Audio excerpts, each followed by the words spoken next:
All right, here we are. Another live feed. Actually, I haven't been doing a whole lot of them because, like I said, I don't want to cheapen it. So tonight we've got Joe Wrobel. He owns Robolize, and he makes all this cool, colorful stuff right here. This is his friend Connor. And then down at the far end, we got James in here hanging out with us. I'm back. Yeah, and when we got the producer, Lindsay, in the back. I don't know if she'll talk or not. Oh, there you go. Howdy. So, before we get started, so Joseph brought back the Okie Drifter. This is kind of like the main or the first thing you did, right? And then was it the net after that? No, it was the net and the beads, and then the Okie Drifter. Gotcha. Yeah. So I've already got that screwed up, but now we know, right? and then your friend Connor, though, he kind of pushed. He said his uncle kind of wanted him to bring the Okie Drifter back, and it's pretty cool. You know, we'll kind of talk about the hydraulics of it in a bit. You know, how it kind of wants to do kind of a wiggle back and forth. But before we do that, we're gonna start talking about Joe and what makes him tick, where he's from, how did he get into fishing, you know, all those kind of fun things. And I know I've got some photos, so let's see. The producer is bringing them up right now. All right. So, looking through my photos, I know I have some fishing photos somewhere, and I struggled to find any. But I grew up in Minnesota, so there's plenty of fishing around there. We mostly did sunfish and crappies and walleye, and you know all the good panfish. So, so I shared this photo because it was around about the time when I first saw an Okie Drifter myself. I didn't know what it was. I was actually snooping through my uncle's tackle boxes. He frequently visited Seattle, and I knew he fished for salmon, but even at that age, I didn't even know what a salmon was. So. Well, it's funny. Okay, so the Rector set, though, that was what got me up. Yeah, that's what I was wondering. Yeah, I was right like, there. wow, man, that's exactly what I was doing at that age. Yeah. I think I had some silver bars. I don't know what I made. I can't. Probably a building or Crane. something. I think, yeah, they came with some wheels, right? Some wheels, a little motor, and you know, the nuts and bolts, but they would never stay tight. And so, like, I'm guessing that, you know, because you're into the engineering and building things, this is kind of part of who you are. Yes. And what makes you tick, right? Yeah, so from a very young age, I was always tinkering and building things. And like you said, I had that erector set, and you know, we'd always just be making something or trying to figure out how something works. Yeah, Lincoln logs. Gosh, I remember I had the Lego thing with the little motor. I Connect 4. Connect 4. Well, you know, then my other siblings had pickup sticks. I'm just kidding. I had those. Pickup sticks. But all right, so what do we got here? So this is cool. So you used to do some like four-wheeling, motocross. Oh yeah, I raced motocross for a few years in high school. So backing up, you know, I was born in Minnesota, and for a while I lived in northern Minnesota in Roseau, which was the hometown of Polaris. So, yeah. You know, quads have been, you know, a big part of my upbringing. So were they giving those away if you lived there? I mean, pretty much. I mean, there was you know, for those who worked there, you could check them out over the weekend and you know, that kind of thing. Try the new model. Test the new model out. Yeah. Yeah. So this is back there then still? Or this was in Tennessee. So after I lived in Roseau, you know, I lived with my dad, and we moved to Tennessee. You know, he was a service rep for Mastercraft there. And, you know, he you know, he'd always had me into, you know, quads and just turning wrenches at a young age. I was always just, you know, very hands-on into, you know, building something, tearing it apart. Or yeah, those putting it back together. Those engines I've blown and rebuilt I don't know how many times.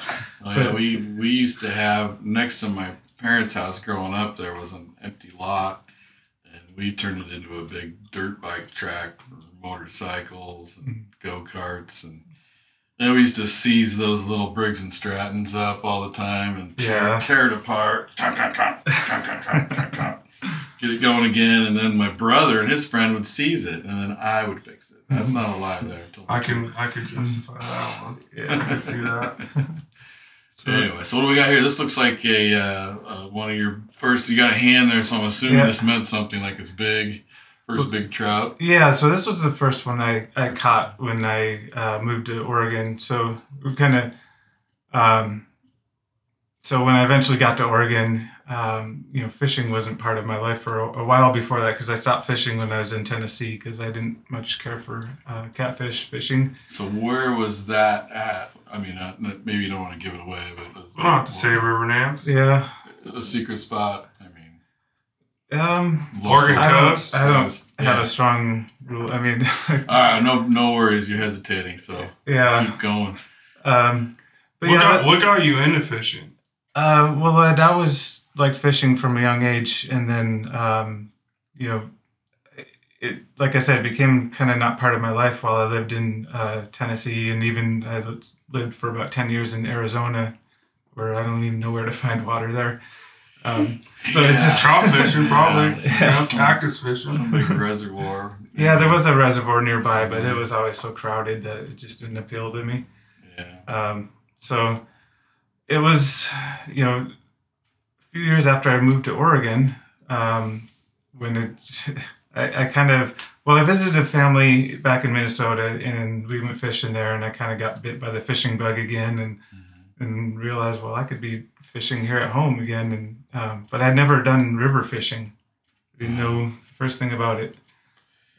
It's you can have fun moving around on lakes because the structure's different. You have the steep areas, the shallow spots that go out, but rivers are so much more fun. Yeah, I mean, when you're hopping to run, unless each run is a mile away. Well, I think that now too. Like I would pick river fishing over lake fishing every time. Yeah, I remember when I was a kid. I think I was at Odell Lake, and I went with a friend of mine, and we were trolling with the Ford fender and the wedding ring and the corn, and we trolled for hours. And I was just a kid, and with his older brother, we were just driving around fishing, and so I think my friend and I finally told his brother, like, hey, just drop us off on the bank. We're kind of done with this. So we're kids. So we want to venture out. Well, we cast out a worm and some split shot and caught a brown trout in like 10 minutes. Anyway, but that's like hunting for fish or trying to figure it out. Any brown trout are not native to this area, so fishing for like that's okay. I was gonna ask. So when did you move to Oregon? It was 2009. I was already working at Intel, and I've worked at Intel in Arizona. I was tired of the heat, and we had a campus in Hillsboro, so I just asked if I could start showing up there instead of Arizona, and they're like, sure. So loaded up. Transfer. Yeah. Well, that's cool. So what do you got? Looks like we got can we go back to that other one? I wanted to say the steelhead, I think. Right? Yeah. That one. There you go. So getting into river fishing, it's really frustrating. Coming from Minnesota, my last experience was fishing Lake of the Woods and catching walleye, and I mean you'd have to try hard to not limit out to. I mean, it was such a good fishery there. But I went nearly a full year before I finally caught that first one, and I was just getting so frustrated. Unless you fish there and you fish here, you don't. It's amazing how many fish per square mile or block or whatever there is in the Midwest, and there's so many different species. Like obviously, if you hook something and it feels like it's a little log that just laid over. It's a walleye, but I mean, you got smallmouth, pike. I don't know what else. There's catfish, sturgeon. I mean, there's just a ton of fish, and they're all over the place. I mean, I guess the walleye will kind of hang here, and you find the group, or in the spring they'll be up by the dams. But what would you say the average time spent till it took you to catch your first steelhead? Without knowing what, it sounds like you didn't know where to go, what to do. To be honest with you, I didn't. My first time out, I even went with a bag of corn because I didn't. I knew it was wrong, but I was fully prepared to eat that as if it was my snack if somebody caught me with it. Well, you know what? If you would have caught a steelhead with your bag of corn, these would probably be plastic corn. Yeah. And it'd be the new thing. Maybe it is. But no, it was on a whim. I just grabbed I still had a pole. I don't even know what kind of pole it was, and I just went out and just gave it a try. Well, what's interesting about that is Jim Bradbury. He's kind of the guy that brought us the jig fishing, and he was, I want to say Ozarks or Tennessee, somewhere in that area. I'm probably getting it totally wrong. But they crappie fish with the little jigs. And so he just went a little heavier bobber, little big, larger jig, started fishing, and just started catching tons of steelhead. and so that, in a way, it's a little bit similar. But yeah. So I caught that with a blue fox spinner, and it was a guy I met earlier that day who had just showed up where I was fishing, and he was just, quick through there, made his few casts, and he was on his way. Yeah. And he was just throwing spinners, and I talked to him a little bit, and he gave me the advice of just line yourself up with a deep current and just cast straight up and let it just kind of barely touch the bottom, because, he was telling me that they'll lay down there and look upwards.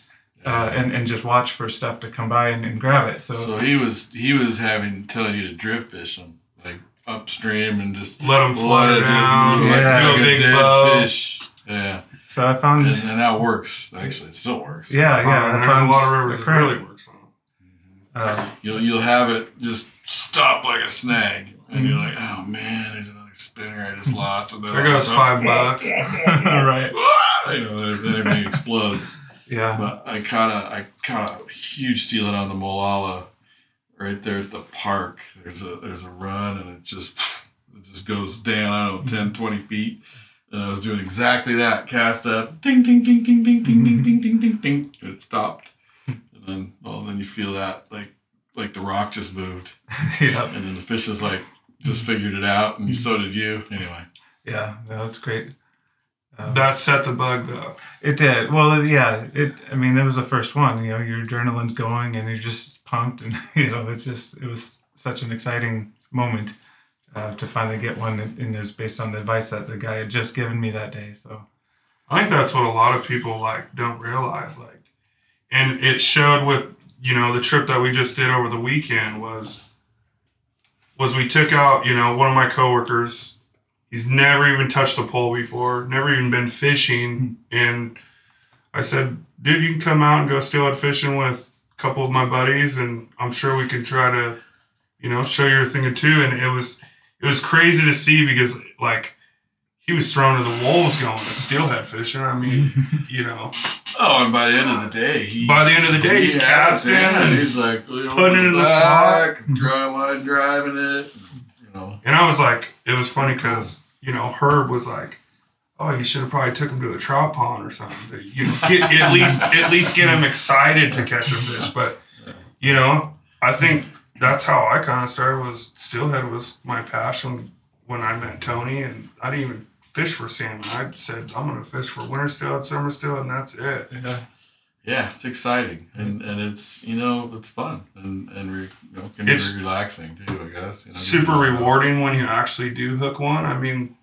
There's guys that post that they caught 10 fish days, but I think if you can get one that day, that's huge accomplishment. Yeah, one fish is a victory. People get spoiled sometimes. I've heard of guys saying they haven't caught one in 4 years. Mm-hmm. I don't know. There's a lot of tools and platforms that you can watch to be more successful. Well, they're just not reading the magazine. That's right.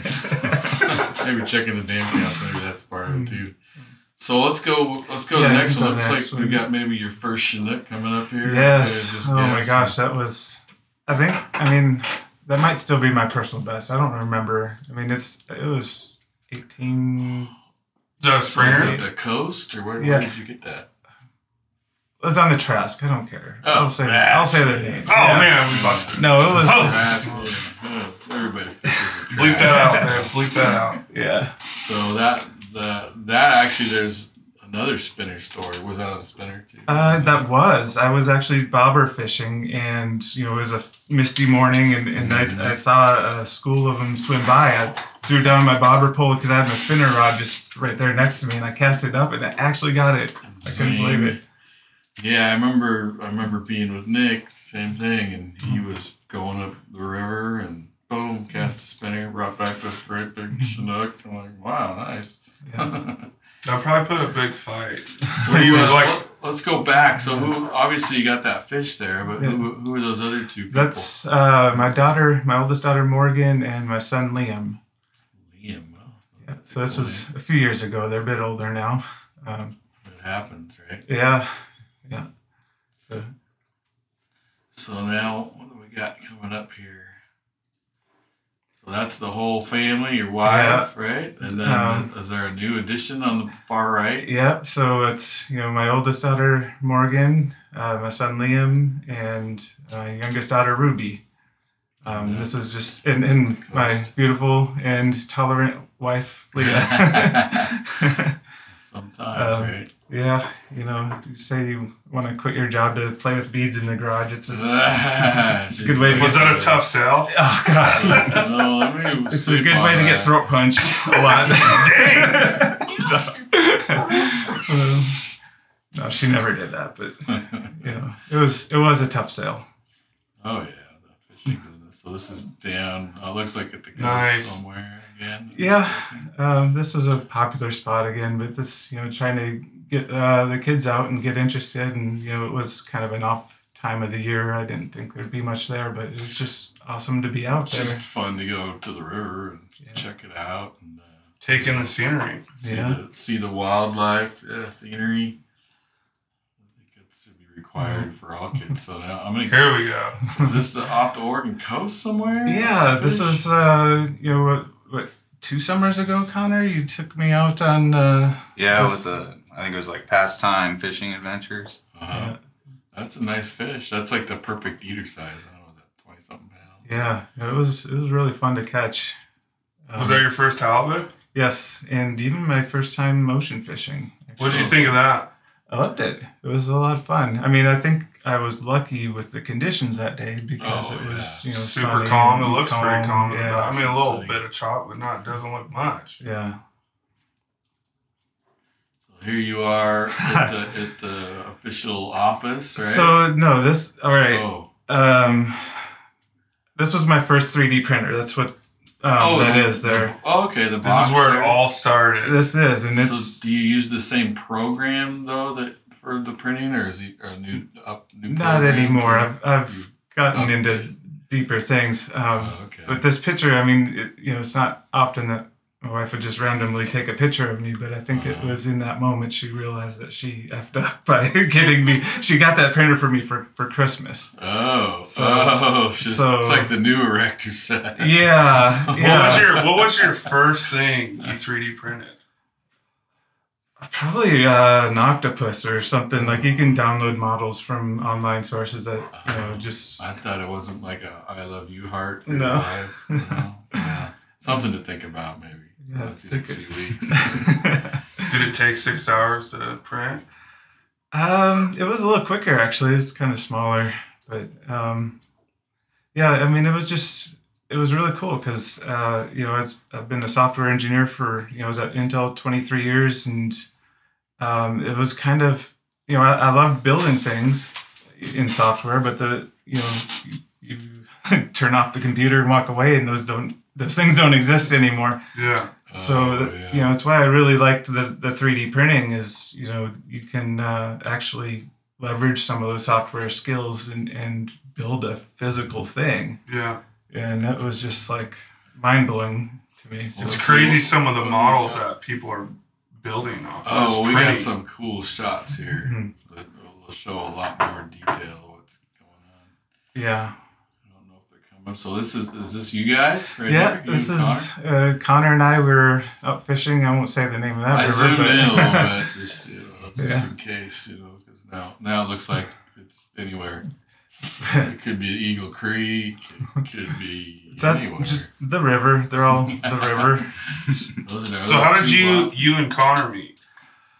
Connor, you can explain. Yeah. Yeah, I was I went to his house to install some windows, and I was kind of like noticing some things standing out in the areas. I was working like a pontoon boat and this and that, so I just kind of started cluing in. I was like, man, I could use a fishing buddy, and I was kind of like, hey, man, you got that boat over there. And I was like, you fish a lot or whatever, and I just kind of built up from there, and he ended up taking me out on the pontoon boats, and then we just kind of built a relationship and started fishing together a lot. So did you get him off of corn? Yeah, were you the guy that gets him off? Pretty much. Yeah, I remember him telling me he had caught a couple fish, and like that year I had done like really well, and so I thought it would be like kind of cool to get out together and learn some new holes from each other. And yeah.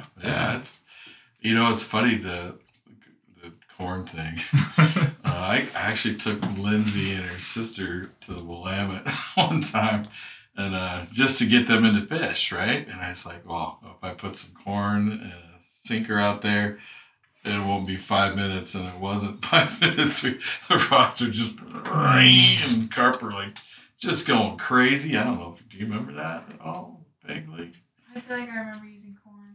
Do you? Going kokanee fishing or something? I can see you kokanee. Anyway, so, we can't totally throw corn under the bus, but you do graduate after a while. But I gotta say, if you want to catch carp, just line a bunch of corn. That's huge, and a dough ball. Yeah, they like dough balls. Anyway, okay, keep going, sir. So you guys started fishing and floating. He's got a pontoon boat. Yeah, so I ended up buying one, and then we floated some rivers a few times on the pontoons, and then I took him out to a bunch of bank spots, and then it seemed like he started killing it, and like that's awesome. Friends ever since. Yeah. Once you catch a few steelhead, it's like I don't even know how to explain it. I mean, I don't want to use the word fentanyl, but it is. It's like it's the tug for the drug. Tug is the drug. I don't. You go through phases when you're young. You can't even sleep at night. You imagine this. I still get like that. Yeah. Well, how old are you? 12? I'm just kidding. I'm glad the trip like we did over the weekend. It's like getting to go out and fishing with all my buddies, and I'm got the jitters to go out. How many trips I've probably gone on, I don't know, but it's hard to keep that excitement. As I get older, a lot of times I look to other people getting excited, like, oh yeah, I'm gonna go fishing. Gosh, I really hope that person I'm with catches a fish, so they can feel that excitement. Of course, I want to catch stuff too, but you go through phases. It's just part of life. It's fun when you get a buddy, get someone on a fish. Oh yeah, there's nothing like it. Just like seeing them, their expressions, their whole like demeanor, and you get experience with it. And you guys will. I mean, he's gonna remember it for the rest of his life. Yeah, you're gonna remember it. And then there's that phase where you're young and you're with your friends and you're just racing, and whoever gets there first. I'll fish you. Even if one of them trips, you just keep going. So it's just, you mean you wanted to cast right there? Yeah. To Sean because they missed. Connor likes to take his time in holes, so I tend to go up above him and. No, he comes in. He comes in behind us. He comes in behind us with spinners and then swoops them up after we didn't catch anything for 30 minutes or so. Yeah. Hit him with the hard wake him up. There's a guy that don't mention names, but I think he used to throw rocks in the river just to wake him up. And moving around, because those fish over down there. Just and then you start fishing for them. Anyway, don't do that. It's probably legal. Anyway, start throwing rocks in. All right, so you guys were floating the coast mostly on the float boats. Did you guys hit some pretty hardcore stuff, or was it sketch at all? Not really. Pretty easy. Were we getting stuck on boulders? Nah. Like the boat didn't fold in on you and you went in the water, stuff like that. Nothing that exciting. I've had people do that a few times. I did take another guy from work out on one of the pontoons, and he did flip it. Really? Yeah. Holy smokes. I've noticed that, it's not so much with the circular or the oval boats with the hole, where you can stand up. This is the one-man ones, but the rocking chair ones, if you don't have that thing pumped up nice and tight, you lean back, you might as well be in a bad rocking chair. It's like, I don't know if that's what happened to him. But, Yeah, no, I mean, it was the minefield on the Wilson. I think he just wasn't prepared to to really navigate that, I think. So let's keep going. What do we got? Okay, so this is now we went from picking up sticks to erector sets to holy moly, we're watching the Discovery Channel all of a sudden. What the heck is that? So the Egyptians built that? What the heck is that? They might have. I don't know. Well before my time, but this was, So this is the program you use, so you can go back to that. Yeah.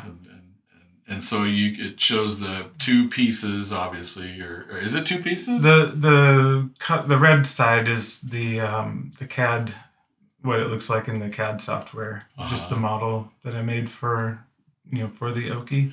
So is it one solid piece that is made, or is it two pieces that get connected? Oh, it's one solid piece. One solid piece. Yeah. So. Oh, and it builds it up from bottom to top. Yeah, right? On the other side of the picture there, it shows fully formed. We take a model and run it through what is called a slicer, and it will analyze the geometry of the model and basically trace the paths that the tool needs to make to basically build that object layer by layer. Okay, so, you just lost me there, but it looks good. So that's just it's halfway down. Just I wanted to show kind of inside, so you can see the layers and. So this next one that's coming up is kind of I think it's a mishap. Yeah. This is when you go to get some coffee, and you come back or wake up in the morning and it's just trash. Big pile of spaghetti. That's I wanted to show this because, I mean, with 3D printing, I don't know if there's some conception that it just everything's works perfectly all the time. No, especially, I mean, if you're designing your own models like I was, and it's a lot of trial and error too, just to find the right settings and to get the right. Yeah, so it's like trial and error. Like you're pushing this thing to the limit where it's it's what it can do. Yeah, basically. Yeah, right? Exactly. I think that this next one, Lindsay's got a full formed piece. Oh, yeah. This is what it's supposed to look like. I think that's that picture right there is what we were seeing at the Sportsman Show last year. Yeah, that you were doing a full print at your guys' booth. Yeah, it was actually that printer right there I had set up. So is that the printer that you use now?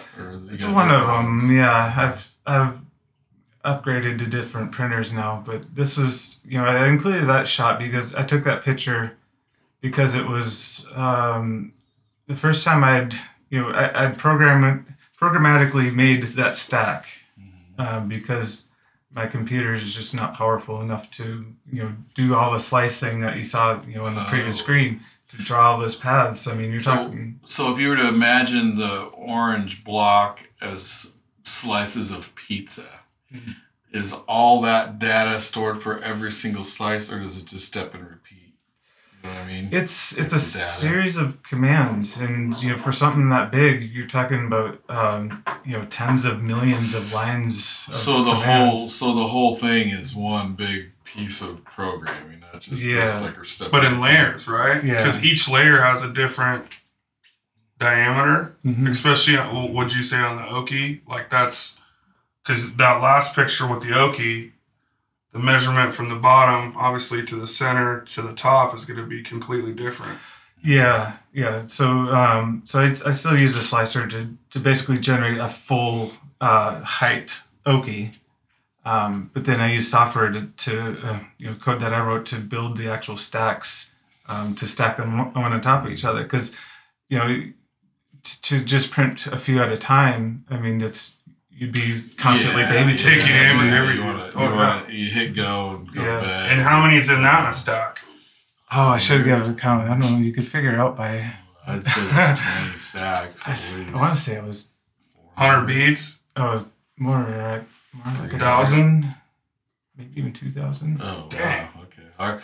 Let's keep going. I can't remember I think if that's the last picture. was that the last one. You sure? Yeah. Oh, okay. Well, so another question that goes along with what we're looking at.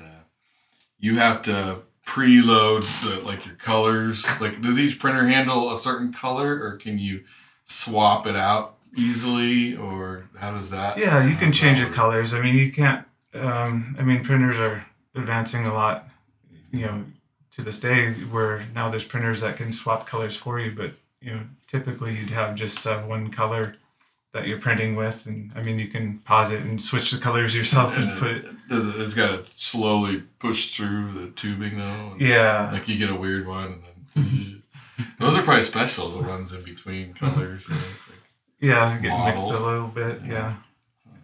So what? That's cool. After to go back, obviously we jumped way forward, but what was the idea of creating the bead? Because the bead was probably the first before the Okie, right?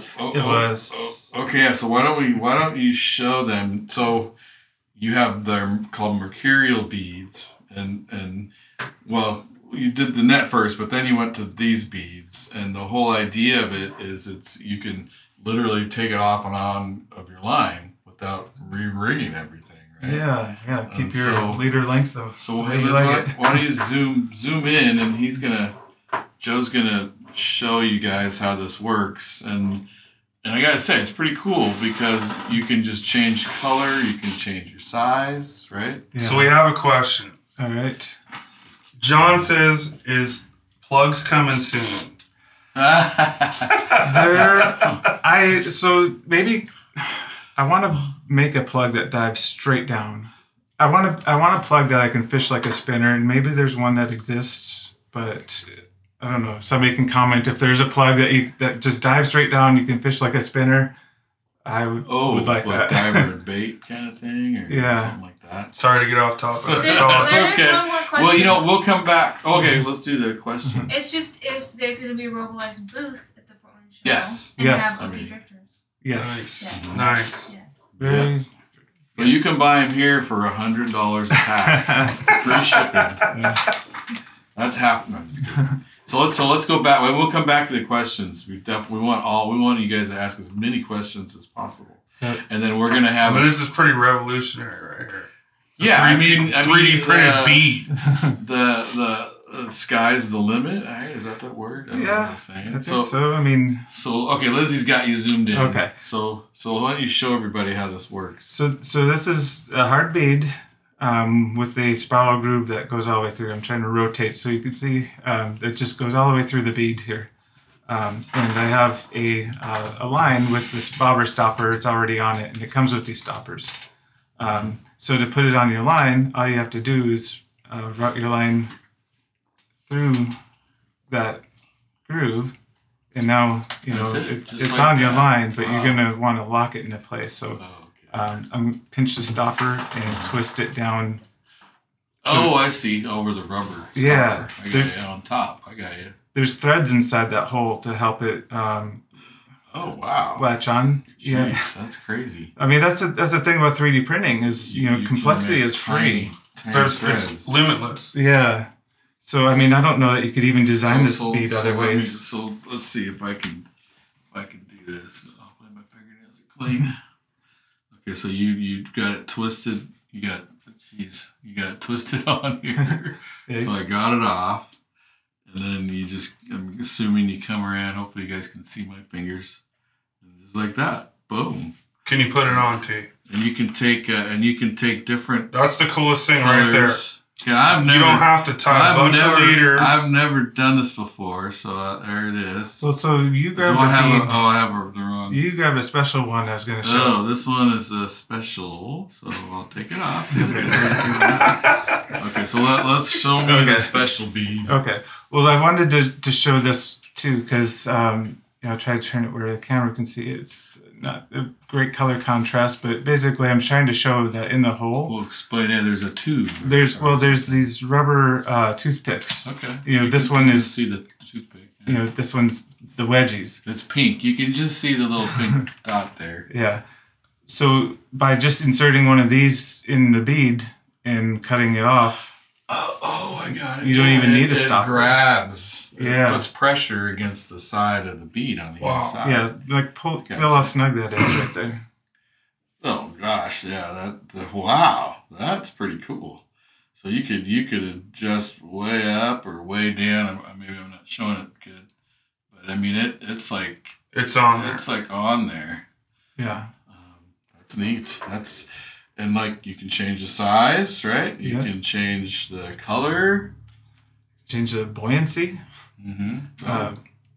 So is that special? I think that's the cool. Like one of the coolest parts about these is you don't have to tie a bunch of leaders. You can just have a box with your colors, and it's bam, you're done. Yeah, I used to do that. You tie a big pile of leaders. You got stacks of leaderboards. Yeah, and at the end of the season, you have all the colors that you thought you would want to use, and just at the river, you're like in a different mindset. Usually, it's just like, oh, what was I thinking with this color? I'll never use that. So, but yeah, you don't have to make those decisions then. Okay, everybody. So these are the Mercurial beads, and that's I don't know. A lot of people probably haven't seen that before. Mm-hmm. If you're in the Midwest, I emailed you guys. Hopefully, you're coming on here watching. So you were talking about, but this is some pretty cool stuff. We're in the Colville shop, Danny Colville. Oh, okay. So if you want to check these out near that area, you can find some Mercurial beads and Okie Drifters at his shop. And you're taking dealer inquiries, and anybody that wants to get a hold of Joe can get a hold of him. We're not done yet. I'm just throwing that in there because we got on the subject, sort of. So you were talking about buoyancy. Yeah. With the beads, you have neutral. Right. So I can show. So what are these pickle jars here? Yeah. So these are, I got a jar for each of the different buoyancies. So, this one's, floating. They're all at the top, sinking. They're not quite as heavy as a glass bead, but they certainly do sink. And then, you got the neutral where... Oh, wow, that's cool. They'll eventually settle. Is that you put a bright light on that, like lava lamp? Yeah, it looks like it. I'd like to do that, actually. That'd be really... We had a little machine that spun it. That's what I was thinking when he showed it to me. It's like the bead lava lamp. Well, that might be worth some there. Yeah. So you got floaters, sinkers, and then the neutral buoyancy, right? Yeah, that's right. Wow, that's pretty neat. That's you can fish all sorts of the column. And how is it just the mix of the plastic as you do it, or does the air get put in them, or what creates that? Like no air or no air here, half air and more air. Yeah, it takes a lot of kind of tuning and adjusting to find, to get it as close as you can to that neutral buoyant mark. But I'm basically just adjusting the density of the bead that way. The thick, more plastic, less plastic. I gotcha. Wow, so now we got a quick change, buoyant, neutral, dredge along straight to the bottom, baby. Yeah.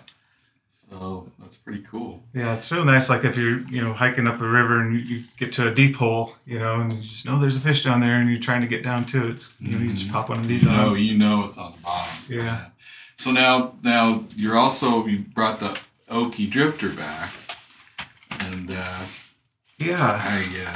are they available kind of the same way, the buoyant, neutral, and heavy, or what? No, I wanted to stay as true as possible to the original. Oh, okay. Okie. Gotcha. And the Okie floats. Yeah. So and I mean, I brought some too just to show that they're buoyant. But this one I have here, I know it's kind of rough looking, but this is the one Connor showed up to my house with one day. Hey, it's the real thing. It's the real Okie. Yeah. Said, can you make these? And I'm like, if you go to eBay, it's available. Right? From 1985. Yeah, no, it's in rough condition. But So the Okie was a 2-part piece. I can see where it was put together. There's a little bit of a you can see where it. the line was. And so now this is funny. Grab that little baggie over there, and this takes me way back. So these are actually, one of these is a birdie, or 2 of them are birdie drifters. We'll dump them out. These 2 are birdie drifters, but these are glogos. and the funny thing is yours truly might have actually glued these together when I was a kid. Is that from Grandpa's tackle box? Many years ago. Well, I'm not sure. I think Secret it was stash. Paulson, or was it Paulson that owned these? Or anyway, we used to glue. So these are a 2-part piece as well. There's a seam right in the center here, and so we used to take the male and female of these when they're apart, and we would take 2 jars of super glue, like the lids, like from a metal jar, carrot, or I don't know, like a pickle jar, and we would just dip the 2 pieces in, slide it together. Oops, I'm not in there. Slide it together, and then we had about 2 seconds to line up these wings. So hopefully, you got it right at the first. But and then that was it. And I got paid like half a cent a piece. No, it might have been a little more than that back then. Inflation, right? These are also on eBay. No. Yeah. Well, I think it's worth clarifying. I'm not making those. No. He had these. I was like, wow, no way, you got those. I might have glued those together myself. Yeah. In fact, I don't have fingerprints anymore because I've glued so many of those little things together with super glue. Anyway, that's a joke. I mean, a lot of you guys have asked me to make these too, and I don't. The Okie to me was a special thing. I don't necessarily want to go down the path of one of the most nostalgic pieces. I don't know how these act. I don't know. You probably put them. You have a tank, right? That you run them through. Yeah. Do they do a? Are they really straight, or do they do a dance? I haven't even tried those yet. I just got the tank, so I haven't played a lot with it. But the thing that's awesome about the Okies is you put them kind of against the grain. The wide part goes towards the current, so it's like a boat. You put your bow out and skip along; it stays nice and straight. When the water's hitting it from this side, it does like an unnatural wiggle, and maybe we were going to explain that, but that's just one of the reasons that these are special. Not to mention, it looks like a little egg cluster. But I'll let you guys talk more about that and the colors and all that. So yeah, I guess my part of the story is Connor brought this to my house, and I looked at it and thought maybe I could probably make it, but I didn't. I felt this was not something I should touch. It's pretty intricate. Yeah. Well, I mean, just in the history of it, I didn't know a lot about it, but I knew it was special. It's one of the most nostalgic pieces. Yeah. Well, some of these things have been gone for so long. Interestingly, I brought these things up to my dad, and he's like, "Well, gosh, somebody probably still owns it." Yeah, I talked to him too, trying to get him to do those. To do these, I don't think anybody owns it. I don't know if anybody even, they're. Anyway, there's some right here. Yeah. Anyway, it's everything works, and just because people are doing this to that doesn't mean you should stop doing what you were doing. Mm-hmm. So anyway, there's some brain warping in there for the people who want to think about that.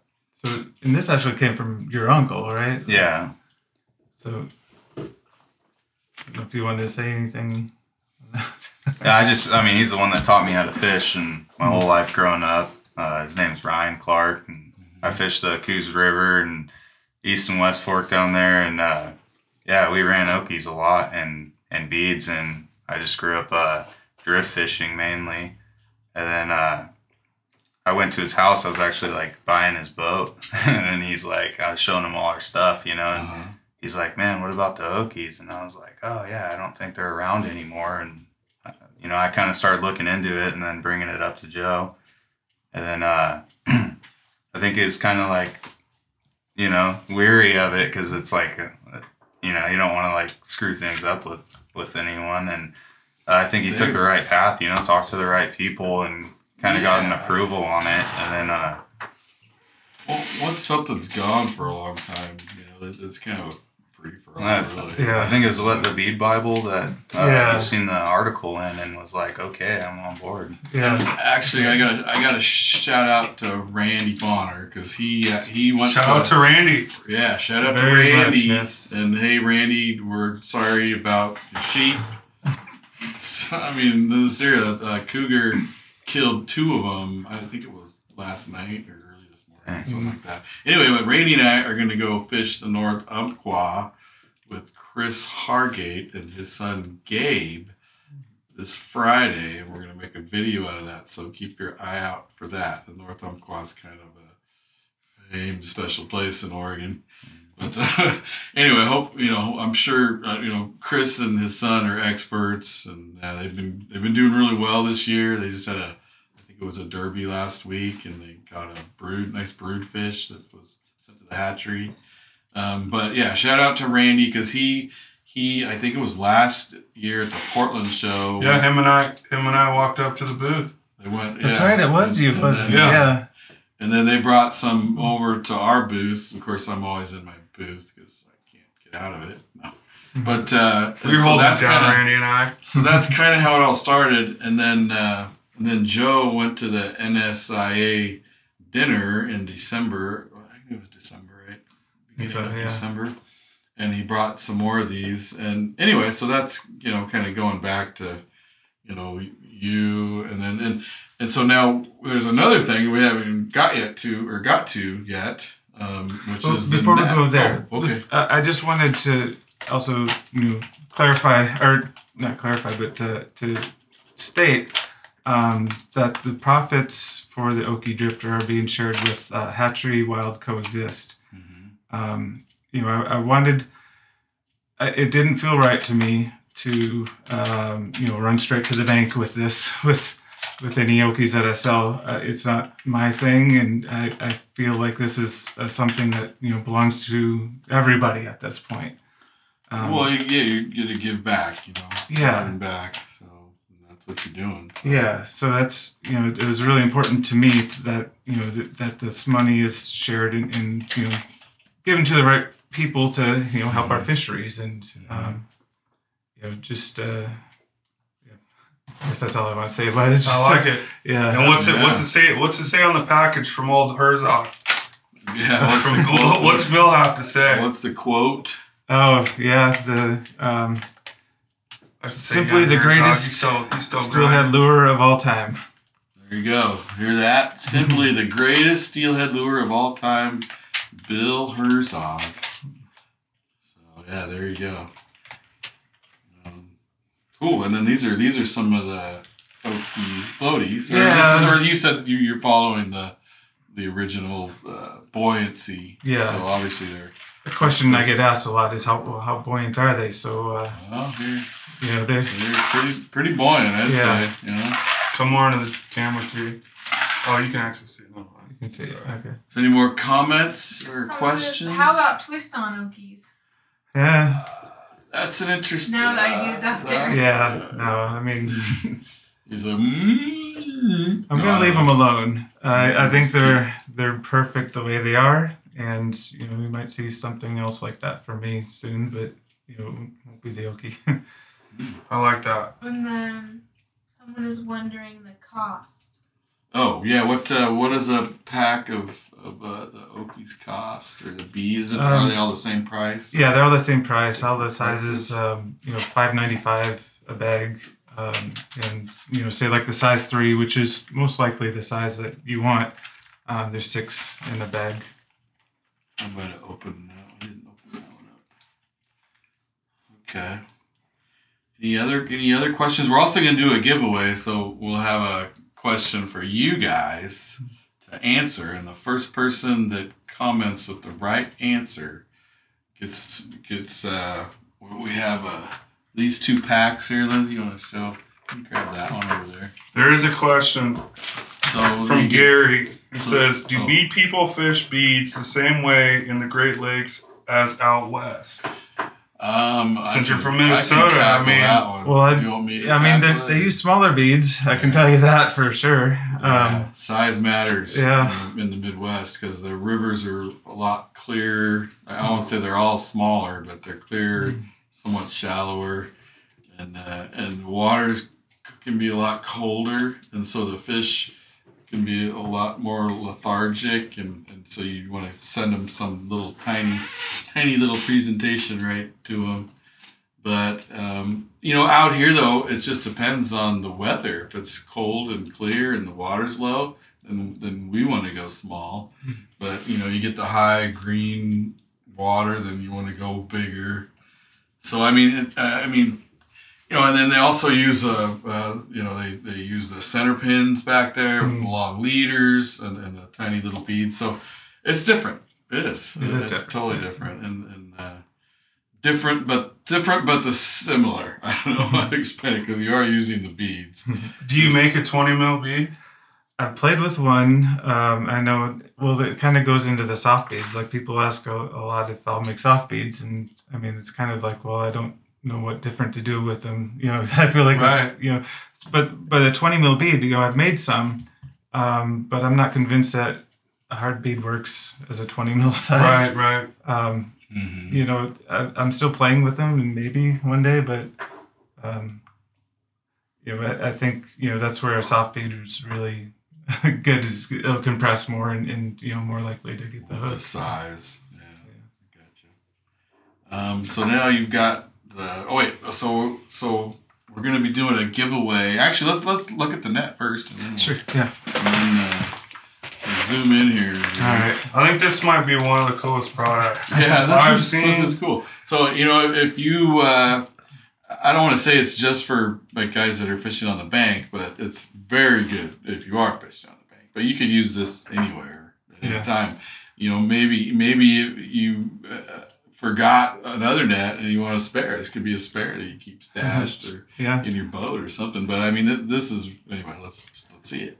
Yeah. So usually I wear it on my wader belt, and kind of limited on space, so I can't just whip it out like usual. Yeah. Whip it out. Whip it out. Yeah. Somebody's gonna get slapped here. But you can mount it. You can mount it on either side. There's a strap that runs all the way through the bag. So you can mount it on your wader belt. You can mount it on your back. Or let me show. So we got it right there. So this is the against the body area, right? Mm-hmm. And then the strap goes through here and here. Yeah. And then so literally like it's almost like a fanny pack, sort of, right? Oh no, not a fanny pack. I'd say more like is that the wrong word? I would say more like a knife sheath. Like a knife sheath. Maybe not a fanny pack. This is a holster. Holster. It's a holster. There you go. It's like got a Magnum 44. Yeah. But we're not running fanny packs, dude. So the idea is, it's lightweight. It's not weighing you down. All the netting is contained within the holster, so you're not snagging on trees. And it's just a net that you can always have with you. It's not laying up on the bank and out of reach when you need it. And so when you're wearing it, this is pointing behind you. Mm-hmm. Right? Yeah. And then, okay. So I'm gonna try to open it up here. Usually you just take it. All right. Go big screen. Go big screen. Yeah, go big screen. Big screen. So there we go. So he opened this thing up and it's. Is it hard to twist back in? Nothing. I want No. It's really easy. Twist it back in and open it again because you really need the big camera to see because we kind of got the handle and yeah. And by the way, the handle does extend. Cool. But to put it away, you just twist it. You got the figure eight, and then just shove your hands together and let those coils kind of go pop back it in open place. again with the full. So the fit was like this in the bag. Stand back, Connor. Stand back. You just open it up like that. Oh, it's like it hit the camera. So over there. When I saw this online, I was like, well, how flimsy is a foldable net gonna be? It is. And it's actually, to me, it's pretty stout in the front because, you know, when you stick in the water, you want it to like be somewhat stout so you can. Yeah. Yeah. Well, and you know, when you've got a fish coming in, like, you know, you're literally pulling it, you know, you're pulling the fish right into here. Yeah. Mm-hmm. And then as soon as it hits that, you drop it, you know, and you can go like that or whatever, you know, and take it to the bank or whatever you're going to do with it. Yeah. But yeah, no, this is really cool. Yeah. So did you create this? This is. I designed this, but you know, it's worth noting, like in the fly fishing community, you know, I was going to market with this before I found there's another thing called the handy pack that has existed since like 45 or something. I mean, it's old. And, but how much smaller was it? Well, it's a lot smaller. You never fit a steelhead in it or a salmon. Yeah, you can get it. 20. I want to say 30-pound fish in that. I mean, if you wanted to, really. Yeah. Right? And it's nice. It's got a deep pocket in it. So if you just, you know, most of the times, you know, I see people lifting their nets, you know, like a spoon, but, you know, do the lick. You got to lift it like a ladle. That's where you know, it's flopping That's the around. proper way. It's really like a bag. The rim part is just to get the fish into the bag. Yeah. And then once it's there, you close it up. Yeah. So.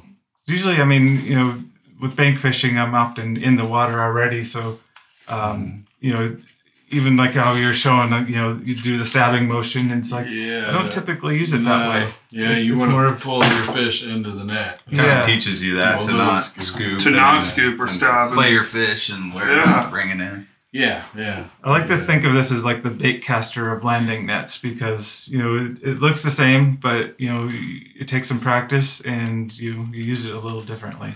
Well, you know, and, you know, going back to the stabbing thing, like if you stab, that's literally where you're going to pull the hooks out of the fish's It's like 90% of it. Don't stab, like pull in and, you know, and then anyway. I don't know about you, but I've lost a fish when I gone to net it and it kicked off the rim, you know, so it doesn't have that leverage with this. Yeah, so, but that means, you know, if you're on the bank, you know, I you know, like Eagle Creek or, you know, a small creek where you got this great spot and it's just you and you got a bank like that. And you hook up your fish and you're all excited and you're like, okay. Where am I going to land this? Yeah, what am I going to do? So if you got that, I mean, you're set. Yeah. Was that kind of the concept of you creating something like that for not having a lot of spaces to actually land a fish? So let me tell you the story. Connor took me on I won't say the river name, but it was a 5-mile hike. Treacherous. Yeah, it was. I made the decision to leave my net in the car. You just got your cast off last week? Yeah. But, you know, Connor and, you know, our buddy Mike, you know, they took turns carrying their giant net through that thick woods and that gets caught on everything. Oh man. Oh yeah. So I got you. This is all tight in the bag. This is like where it all started too, with everything. Yeah. And it was originally the knotted net, and I think he kind of strayed away from that, you know, because the people want like knotless and the rubber nets and stuff. Yeah. And Soft. And yeah, I just think like I still have one of the originals that I like to use a lot, and I just feel like if I'm gonna net a fish, it's a fish I'm gonna keep. And most of the time, because I bank fish, I can get in the water and release a native, you know, and then use my knotted net for the hatcheries. Yeah. So no, the functionality of it. I mean, that's like perfect functionality. It's lightweight, and it actually has a big enough hoop to.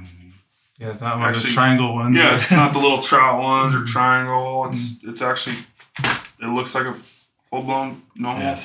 And so same, you know, he's, you know, if you're a dealer, right, you sell them wholesale on the nets. I mean, retail's always good, but you know, if a lot of the Midwest guys might want one of these, or, you know, obviously guys out on the West Coast too.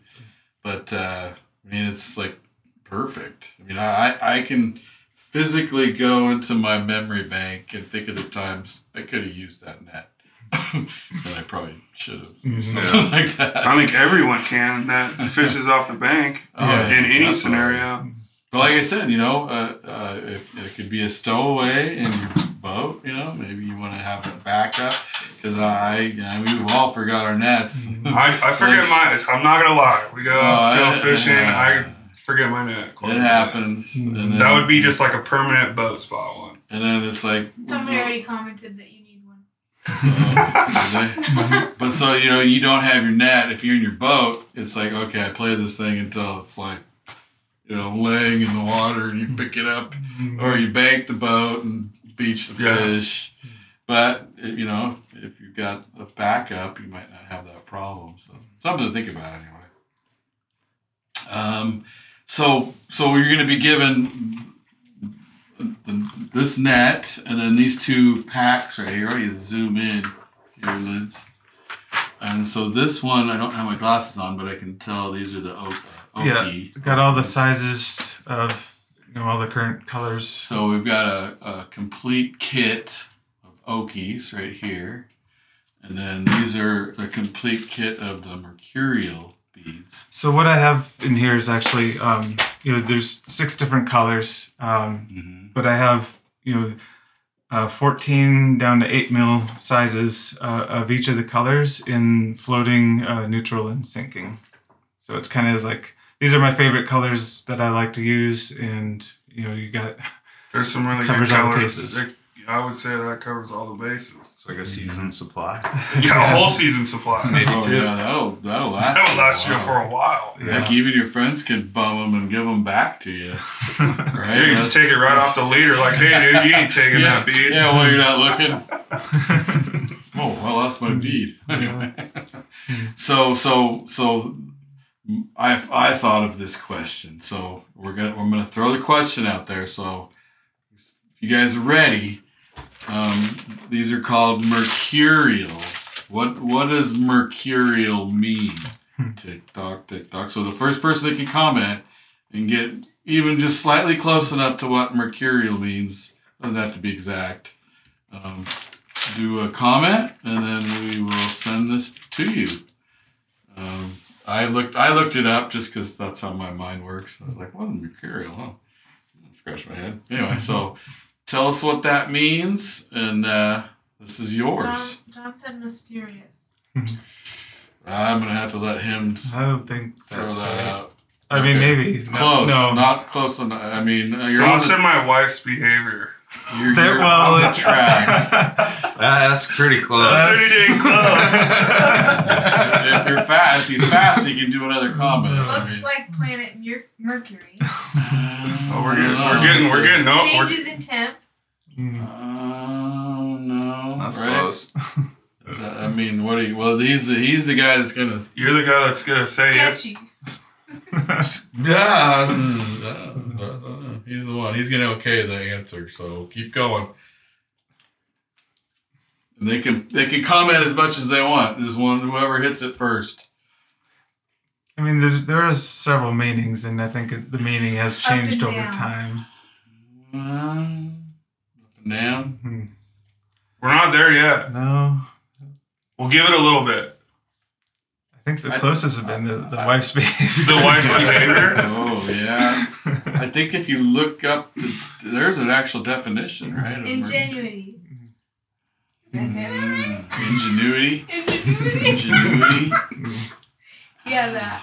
Adjusting based on temperature. Changeable. Changeable. Somebody said that before.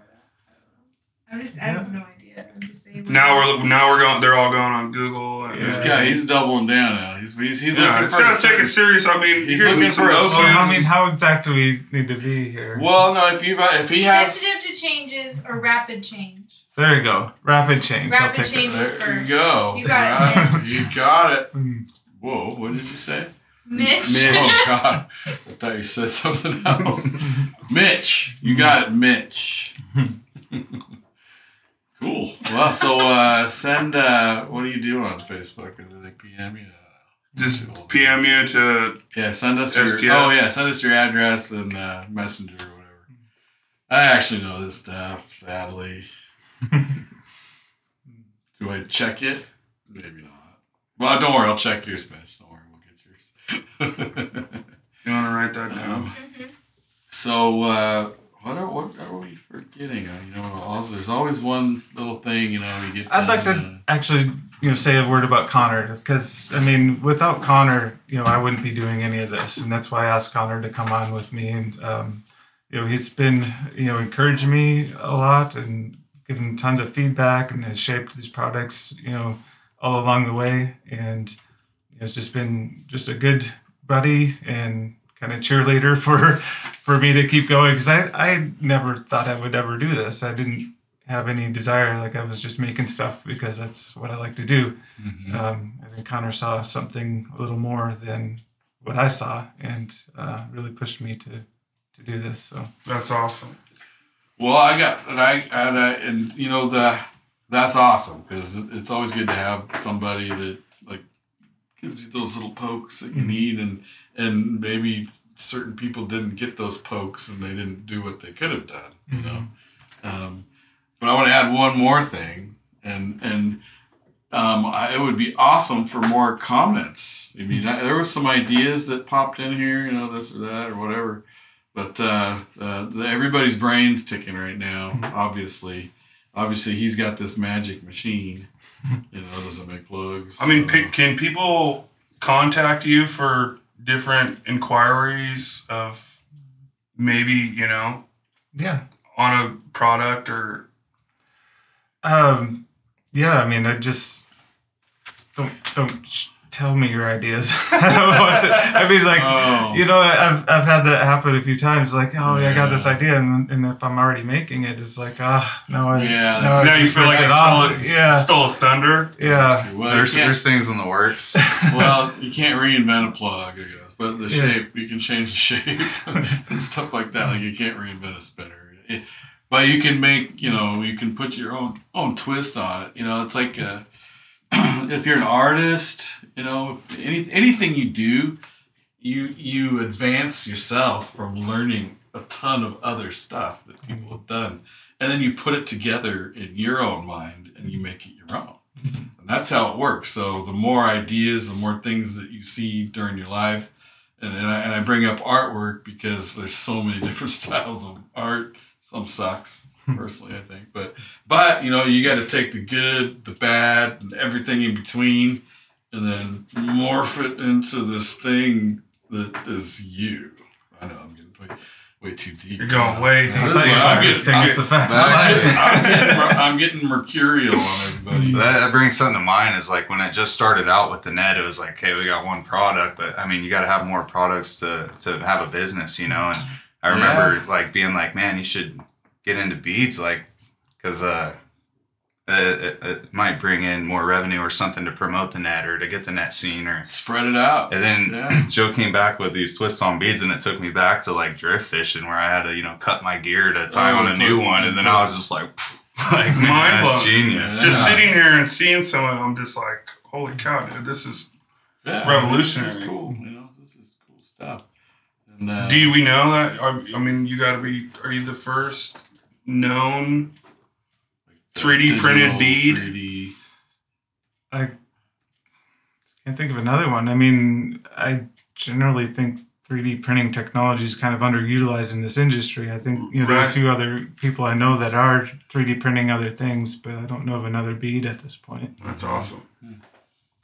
Do you hire out? Like, if somebody brought you a design, would you build it for them and charge for it? I'm just throwing this out there. I don't want to say no, but I mean, I've got such a long list of things that I want to do already that, it's hard to, I mean, I'm learning it takes a good 6 months for any one thing. Because, you're covering two areas, your manufacturer and the product company. Yeah. But, being in manufacturing, if somebody did have something cool, just a thought, I'm just throwing that out there. That'd be my comment.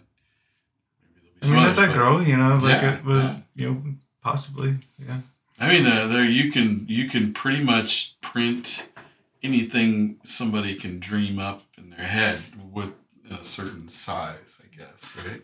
Yeah, but I mean, even there's large format 3D printers now, so I mean, they're building houses and even boats I've seen being built. They're using metals. Yeah, is there going to be a Mercurial tiny home? Maybe. Probably has one.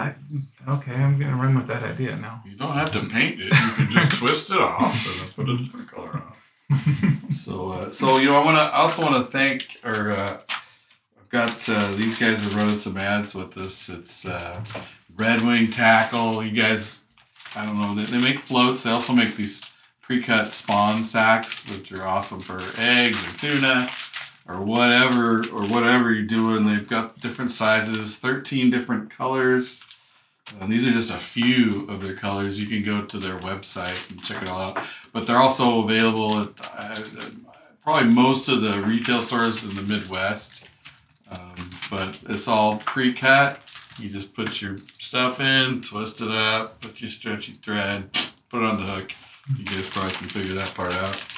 And then we've also got a subscription deal going on right now with some Kershaw scissors and some worms and some beers. Sorry, I'm going to push this stuff. Oh my God. So if you subscribe, you can go to the STS website and get these.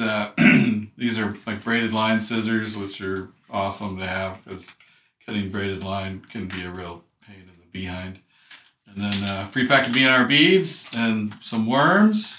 And if you just go to the STS website, you can find that. Well, this is some really neat stuff. Yeah. I mean, maybe neat's a dorky word to use. Cool stuff. And like I said, get a hold of Joe. You can go to he's got a website, Robolize.com. Yes. And he's got his Facebook page. So, I mean, you got an Instagram. All this stuff, I don't update it nearly enough as people tell me I should. So you go to his website's probably the best place to go. He's also got some cool videos on his website showing how using the net, like catching fish with the net actually, and doing the beads and whatnot. So and we have the sportsman show coming up. Yeah. Are you going to be there? We'll be there. Yes. He's going to be at the show. I think that next week. Wednesday, the 14th through the 18th. And we're going to be there. So yeah, everyone come say hi. Stop by the booth. Come say hi. We'd love to talk. That starts on Valentine's Day, right? Starts on Valentine's Day. I've already been reminded of that Me by too. somebody. It's like, well, guess what we're doing on Valentine's Day? We're going to go to the show and get a hot dog. Anyway, actually, he needs to do up some special Valentine's Day stuff with his 3D printer. I bet he can come up with something. Are you bringing the printer to the No, sportsman show? that was a very ambitious thing I did that first show. I am surprised that actually worked. It was cool to see. Yeah. It was really cool to see. Yeah. But I don't know if I'll do that again. Yeah, well, then you probably got to worry about the machines probably aren't cheap, too. Yeah. Right? And technical or hitting it against things, stuff like that. Yeah. It was really funny because most of the kids knew exactly what it was. And it was a really attention getter for the kids more than anyone. Huh. Yeah, I don't know if I would have known right away, but yeah. Cool. All right, well, hey, thanks you guys for coming in. It was nice to meet you, Connor. You as well. Yeah, thanks for coming in. To get the full scope of how this all took place. And started with just going to a booth and talking to him actually at the sportsman show. So I don't have another live lined up at the moment. I'm always, talking to people and sometimes it's just hard to get people in. But like I said, I'm not going to force this. I'll do the lives when it means something, and this is pretty cool stuff. So thanks for watching. Thanks you guys for coming in, and we'll see you next time.